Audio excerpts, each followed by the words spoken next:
Would it be going too far to directly attack a client that didn't pay you? We'll get into that in a bit, but first we got a story. Landlord tries to take advantage of me. So my story begins around a year ago. I'm a 31-year-old female. I live in a one-room flat in London. I'd been living there for almost 2 years when the story went down. I'd moved into this flat after living with my ex of 6 years. We broke up and we were still sharing rent, so we had to take our own ways. Living alone after so long was definitely tough for me. I'd found the place listed on Facebook Marketplace. This was being offered directly by the landlord, who at first seemed really nice. He had a way with words because what seemed to be a nice place was suddenly an amazing flat thanks to a good seller. I was rather surprised when I visited the place for the first time because although the pictures looked really nice, the inside didn't.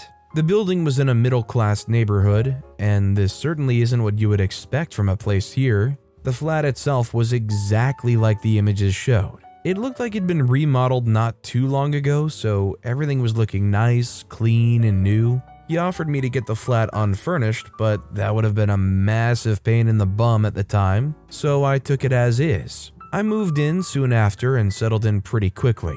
He still had to get a technician to make sure the place was all set, but that got taken care of in 2 days, so it was fine. I wasn't even home when they did it, so I didn't even know what he actually did in there. The contract I signed was for 6 months, with the first month of rent being paid up front and also the option to revoke the contract up to a week after the first month had gone by. I had no issues with the place for some time. The neighbors were nice too. I'd met my next door neighbor while arriving at my flat one day. She was around my age and was living with her boyfriend.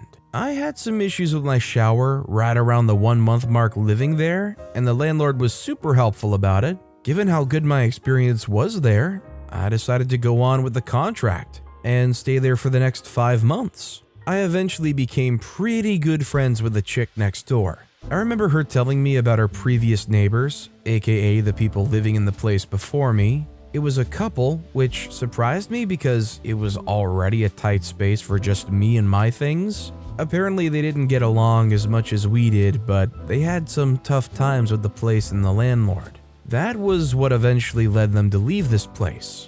I imagined they were maybe just crazy or super demanding, so I didn't see this as a red flag. I had a few interactions with my landlord whenever he was in the building. He wasn't much older than me, probably in his mid-30s at the time. I wasn't trying to become friends with my landlord, but it seemed like he was always finding some way to keep the convo going. It eventually made me feel slightly uncomfortable, so I kept our small talk small. That was until my shower broke down again. I wasn't getting any warm water, and considering I had my shower fixed not too long before this, I was pretty upset.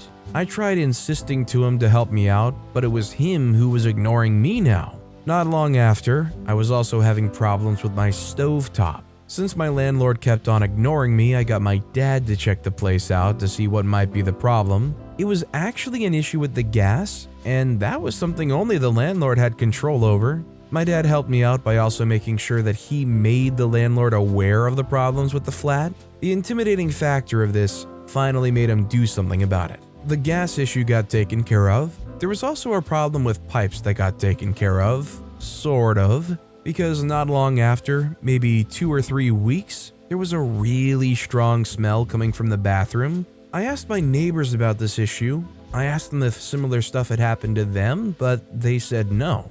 This was really annoying to me because I was only in the 2nd month of my contract, and I already had to get something fixed on 3 different occasions. It was an issue that showed up seemingly out of nowhere, but it was immediately noticeable. It was a strong smell. I constantly cleaned the bathroom just to make sure it wasn't just me being dirty, but that didn't help out at all. The smell eventually started leaking from the bathroom to the living room, and that was definitely an issue, so I decided to try and contact my landlord yet again. It wasn't as hard to get my landlord to help me out, but it was a very different interaction overall. When the technician stopped by, I was coincidentally not at home. I got home as the technician was leaving my place. As I arrived at the building, my landlord let me know that I would actually have to pay for a percentage of the repairs, since it was apparently my fault that this had happened. I was a bit surprised by this, considering I'm not one to take gargantuan dumps or anything.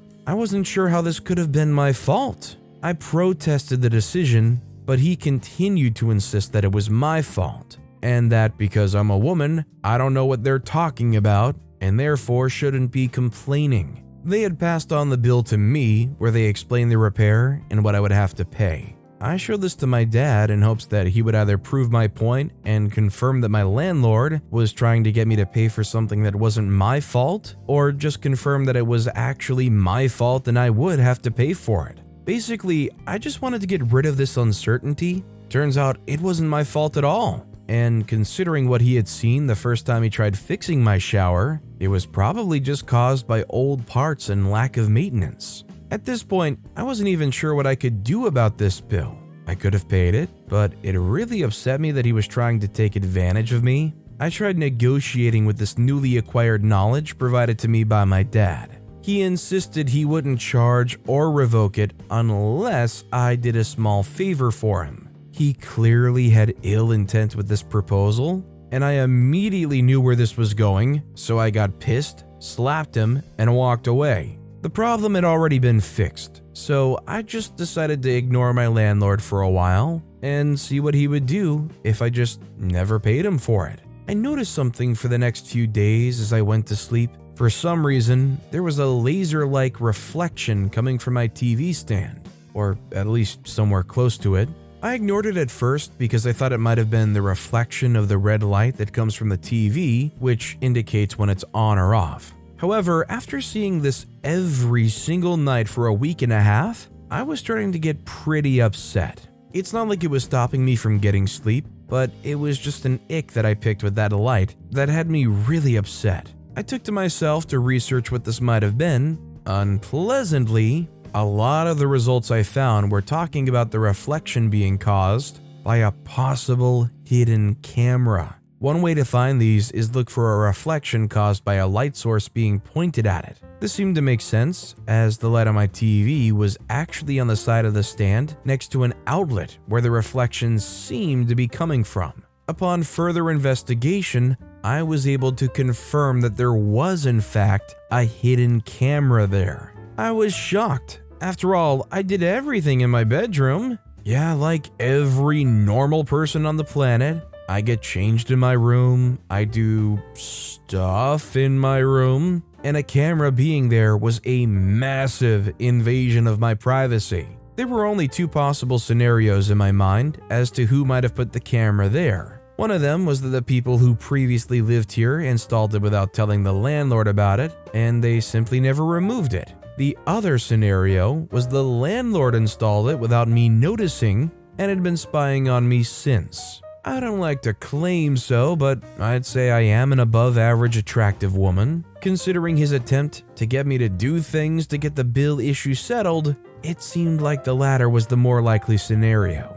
I thought about it for some more time and put the dots together. This issue had begun after the last visit from the technician to my flat, and although I'd watched them as they did their job, the landlord was very shaky out of nowhere when I realized he had gone into my room for a while. I went to my neighbors with this information as I was genuinely clueless on how to go from there. I was almost certain it was my landlord, but since I had guests over in my place more than one time, I didn't want to throw these types of accusations around. They were just as surprised and disgusted by the idea of it. The girl's boyfriend was a lawyer, so he offered to help me out in case of any sort of legal action was necessary. It was good to know that at least someone had my back through this. I eventually decided to confront my landlord about what I had found. I took the outlet out with gloves and put it in a Ziploc bag as evidence. I showed it to him, making it clear that I was aware a camera was hidden there and that I was very upset.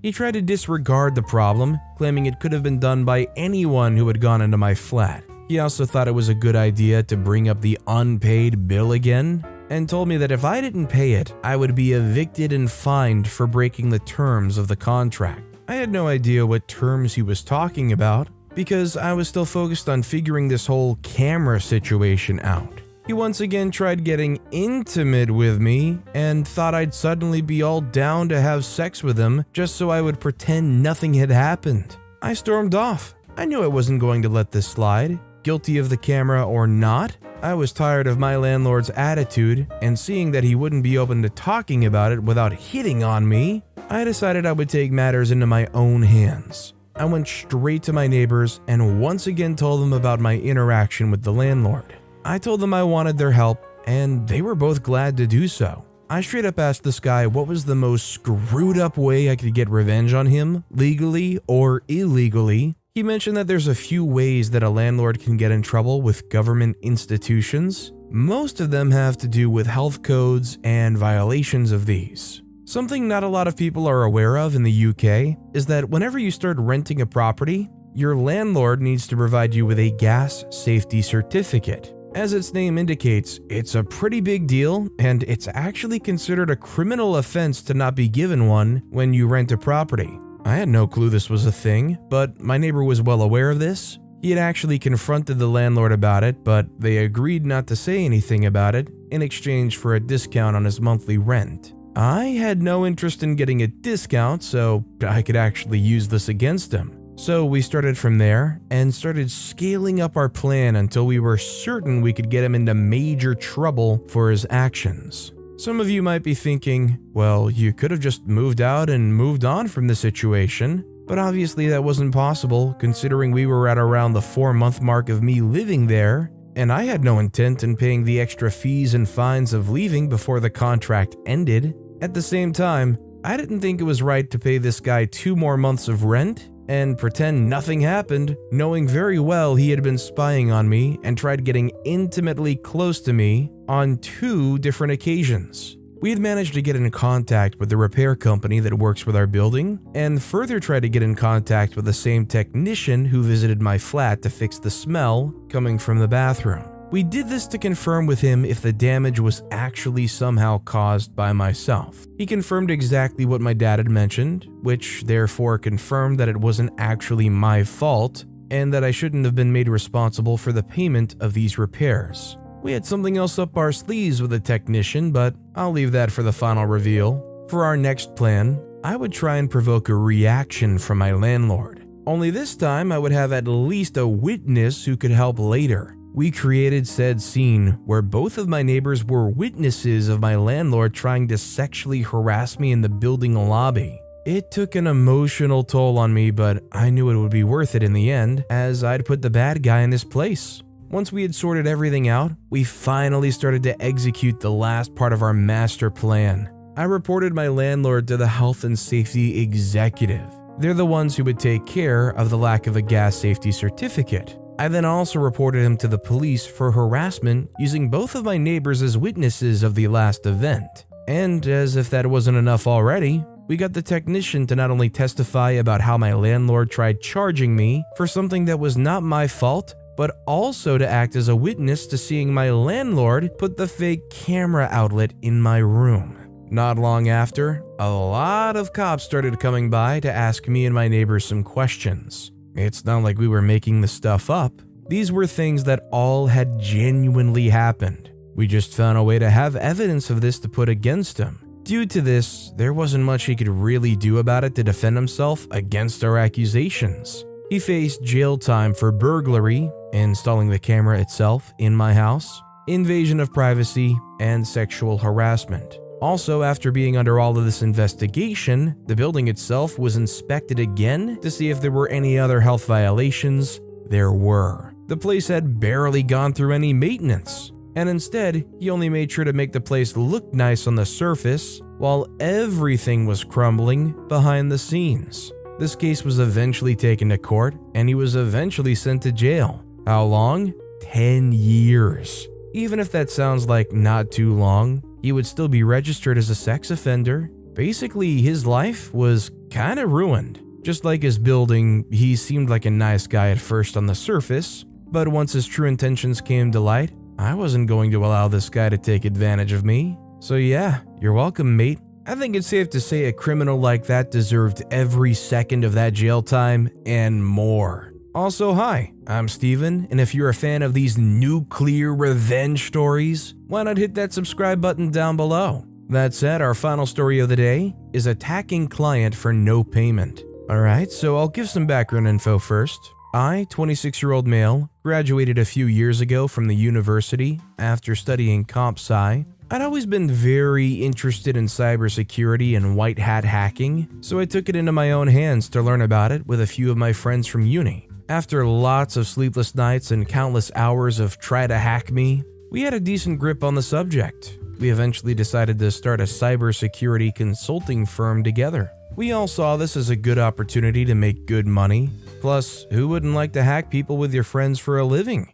We all specialized in different things, but we would also sometimes work together in pairs or as a team. It was pretty tough at first to actually find clients, and we all had to take lower than expected hourly rates. I landed my first few clients, and I had no issues with any of them. I started at $35 an hour rate. We all followed a process with each client. The first part of the job was inspection. Depending if it was a website, a network, or a computer database, we would all proceed in a different way. Part of the job was literally to try and hack into whatever it is they wanted us to. This is known as penetration testing, or just pen testing for short. We would already charge for this part of the job, although we practically did it for free for the first few clients, just to get more people to know about us. We would then make a report which would mention possible vulnerabilities in their system. After that, it was up to them if they wanted us to actually go and fix these vulnerabilities or not. 50% of the payment was actually taken up front before the pen testing part.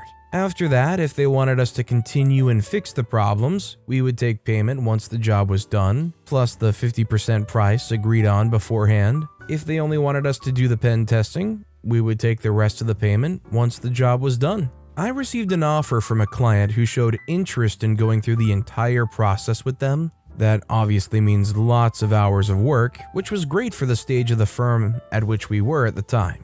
We were contacted by the CEO of this company, which from what they first told us, was starting an expansion, and they wanted to check if any of their clients' info may be at risk due to a lot of changes going on in their website, network, and database. They wanted us to fix any vulnerabilities, of course, only if there were any. They requested us to be quick, as they wanted to launch their expansion as soon as possible, and of course, that meant more hands on the job. We made them aware of our rates, the people who would be working on it, and the approximate time it would take us. They agreed to all of the terms, and so we got to work. Their database was a mess. We saw some problems right off the bat, and so we knew this job was going to be a ride and a half. We were shocked at who wrote the code for their website. It was some of the most basic stuff we had seen on an actual professional company website. I'm surprised he didn't warn them earlier of how vulnerable their website was,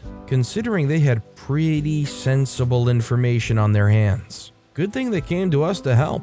A week went by, and we were practically done with pen testing. We were only now going to start making the report for the company to be aware of what their issues were and how much it would cost them to fix these. As I mentioned, my hourly rate was $35 an hour, but for certain tasks that price goes up, and the same goes for the friend who was working with me.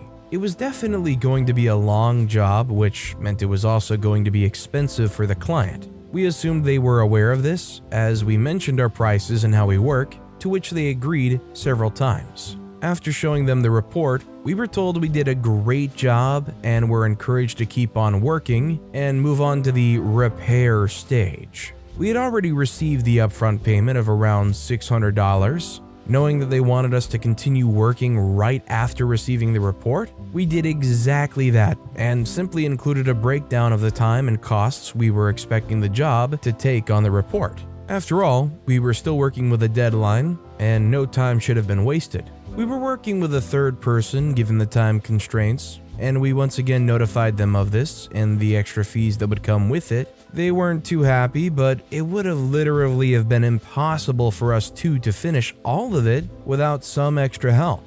Knowing that, they finally agreed. We were giving them constant updates on the work we were doing, and for some reason, they tried to stop us from doing certain tasks. It became apparent to me that they were trying to cut on the time spent. It was understandable considering their deadline. However, there were certain things that were crucial and needed time, yet they were still focused on the idea that these weren't important, as their team could take care of it. At the time, I didn't want to say anything about that decision, but I was strongly against it because clearly their team, if they were the ones who wrote the code for some of this stuff, hadn't done a good job last time. Plus, it's better to get everything done with the same company, simply because different developers write their code differently, and what to one dev seems clear as day, to another might seem like another language. It took us slightly less time than what we initially planned, but the job was finally done. We did a really good job, and although we took a lot of shortcuts, mainly because of them not wanting us to fix certain things, it was a solid fix. We did the last round of pen testing just to make sure our job actually made a significant difference, and it did. We made the final report and had a meeting with the IT team from their company. After they approved the job, we then went back to the CEO to discuss the payment. This is where everything goes down. We first emailed him. We assumed the IT team had already contacted him, and so we broke down our pricing and how we were expecting it to be managed. We had no response for a couple of days, which seemed odd, and so we decided to send another reminder email that the payment was still pending. Another week went by, and we still had no answer from them. As a firm, we still had more projects to work on, and so we left this on the side for a little bit, but since we never had run into such an issue, we were a little skeptical. We got in contact with the IT team once again, asking if the boss had been notified of the job and if everything was fine with it. It took them some time, but at last they replied. They stated that they had not yet notified the rest of the team, but that they would do so as soon as they could. We were starting to get angry. Some time had gone by, and we were still being ghosted by them. The job had already been done, and from what we realized, there was still traffic going through their site, which meant they were definitely aware of the changes that had been made, and the site had been updated successfully. They made a rookie mistake though, and that's to assume that we, a literal cybersecurity company, would do nothing about them not paying us. And so we took down the site temporarily. Not something hard to do, we still had access to their network and stuff, so it was easy for us to pull the plug on their systems. We received an email from them not long after doing so. They were pretty upset, which was understandable, but at no point did they mention the payment, which was still once again still pending. They initially thought it, ironically enough, might have been a cyber attack and that's why their site was down. Obviously, they tried blaming us for doing a bad job, and just to ease the situation a little bit, we said it was just us running some tests. After that, they got even more upset, talking about how irresponsible that was of us, and the amount of money they lost due to their site being down and blah blah blah. This conversation was all with the IT team, and so we requested we would from now on only give answers to the owner, as he was the one who initially contacted us and the person responsible for payment. We eventually received an email from the owner who had ghosted us for around 3 weeks after the job was done. I decided to go straight to the point and once again requested payment. He told us he could pay us once the month was over, and that's why he hadn't contacted us before. That didn't make a lot of sense because it was already a different month, and so with what he said, we understood that we'd have to wait another 3 to 4 weeks for payment, and that ain't fair. We insisted that the site would remain down until we received our payment. To this, he made an offer. He was going to pay us the other half of the initial payment corresponding to the analysis stage of our job. We had already received the first $600, and with this payment, it would total $1,200. We were a bit hesitant considering they still had a lot left to pay, around $10,000 in total, but we decided to trust them, and so we went on with it. Just as an additional safety net, we made a deadline extension contract, and it also mentioned the payment being delayed. It was signed, and with that, their site was back to normal, and after receiving payment, we lost access to their network as well. Time went by, and we were fast approaching the end of the month.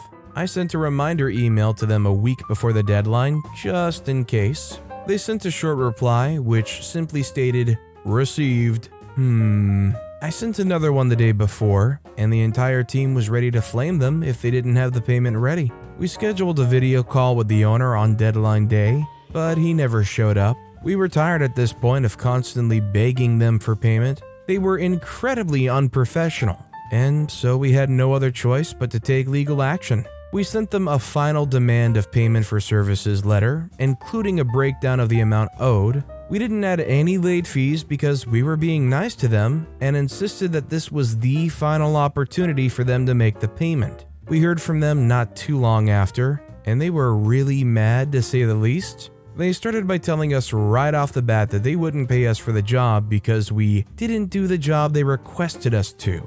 They took our initial attempt to lock them outside of their system pretty badly and tried to use it against us. Their IT team completely turned on us, considering they were the first ones to review our job and told us it was good right after we finished it. Well then, we recommend you to lawyer up. We weren't sure if they actually didn't want to pay us because their site was down after we did the job, or if it was some other reason, but either way, this whole thing eventually ended up in court. We might have made a mistake by not considering the power this company had and the lawyers they could hire. We were still a small firm, and some of the money for lawyers came from our own pockets. Since we also never expected the situation to escalate as it did, we made a lot of mistakes on the way. For example, the addition of a third worker to the job was never agreed on the contract. It was just something we agreed on through email, and therefore they managed to completely disregard those costs. We also didn't have anything which was backing up the lack of work in certain aspects, even though these were requested by them to cut cost and time. That allowed them once again to use it against us and legally claim that we didn't complete our job as initially proposed. The case was eventually dismissed, and luckily they didn't press charges against us. We had still lost $10,000 and hundreds of hours, so we weren't going to stay empty-handed. Our entire firm was pissed, and so we planned our revenge. We took this matter to Reddit and contacted a group of people with experience in cybersecurity and hacking in general. We were going to break back into their system and trash the whole thing down. It was easier for us to attack their site, considering we were the ones who placed the security barrier, and we knew what had to be done to break it. However, there was still a lot of encryption which we didn't have any control over, and therefore was still hard to get in. It was like pen testing from the outside, and after many attempts, we were unsuccessful. That meant we had to get a little more serious. We decided to post confidential information on a dark web forum. We mentioned possible vulnerabilities and backdoors and the personal information of some of the workers, including the owner, and claiming that anyone with access would be able to hijack their company virtually. That means a lot of money to be made for these evil hackers. We told them to go in rough, and sure enough, they eventually cracked it. I believe the site was down for probably 5 or 6 days. That in and of itself is very, very bad for the company. But they also hijacked it and requested ransom money. Lots and lots of money was lost from their attack. Meanwhile, I was happy that they at least lost the money they practically stole from me. We luckily never heard from them, and to our knowledge, none of the hackers got caught either. I was a bit hesitant to propose this attack because I might be putting people's information at risk. That's especially wrong, considering that I try to prevent this from happening for a living. But heck, screw them. The firm's gotten significantly bigger, and we were relatively unbothered by what they did to us. After all, it was one of our largest clients at the time, and we didn't think that would eventually become the norm for us. Lawyers did cost a lot of money, and I know we lost, but like I said, we quickly recovered. Meanwhile, from what I've been told, their company was kinda ruined. The losses for them were way too big, and with upcoming months, they weren't able to make back these losses. So it sort of started as something that we did out of spite, and it blew up to an extent way bigger than we could have imagined. Totally worth it though. I think it goes without saying, but I feel like this company was probably nosediving right into the ground regardless, because if their operations shut down for less than a week, almost a week, and they cannot financially recover from that, they probably already blew both engines and they're headed straight for a bunch of trees. But with that being said, that's all the time we have for today. Now, if you want to hear another awesome revenge story, check out that video on the left. Or if you missed my latest video, check out the video on the right. That said, I'll see you all next time with some more stories.